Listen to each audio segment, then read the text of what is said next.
Most people are using AI wrong. They're letting it think for them, and slowly weakening their own brain.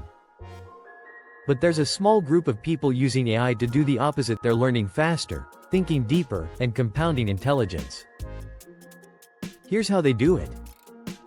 Part 1. The core mindset shift. The biggest mistake people make with AI is using it to avoid thinking. That feels productive in the short term, but long term it kills creativity, judgment, and intuition. The goal isn't to outsource your brain. The goal is to remove friction from low-value tasks and add friction to learning and decision-making. Smart AI use doesn't make life easier. It makes thinking sharper. Part 2. Separating low-value versus high-value work. Not all tasks deserve the same level of attention. Some work has a ceiling. Once it's good enough, more effort doesn't help. Other work has no ceiling. The more thought you invest, the bigger the payoff. The smartest users push AI into the low-impact work. Rough drafts, information gathering, pattern scanning, formatting, cleanup, repetition. This frees mental energy for the work that actually compounds. Strategy, creative decisions, problem framing, long-term thinking. AI becomes a support system, not a replacement. Part 3. How to talk to AI so it thinks better. AI isn't a calculator. It's a probability engine. If you ask shallow questions, you get shallow answers. Instead of asking once and hoping for magic, you guide the system. Start by showing examples. Then show patterns. Then ask it to reason step by step.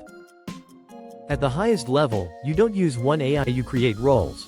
One AI gathers information, one challenges assumptions, one rewrites clearly, one checks for gaps. Now AI behaves less like a tool and more like a thinking partner.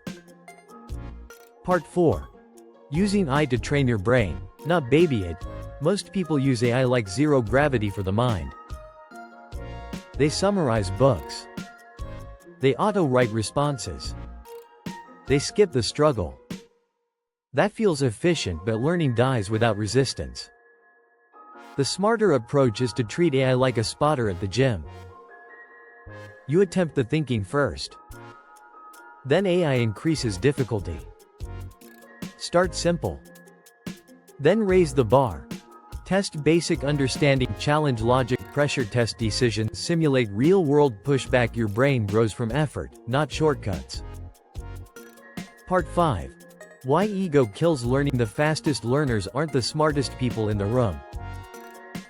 They're the ones willing to look confused longer. AI gives you a private space to ask obvious questions, break ideas down to fundamentals, rebuild understanding from scratch. Every time you struggle, your brain rewires. That's where real intelligence compounds. Closing AI won't make you smarter automatically. But if you use it correctly, it can accelerate learning, sharpen judgment, and turn curiosity into a superpower. The difference isn't the tool. It's how you think with it.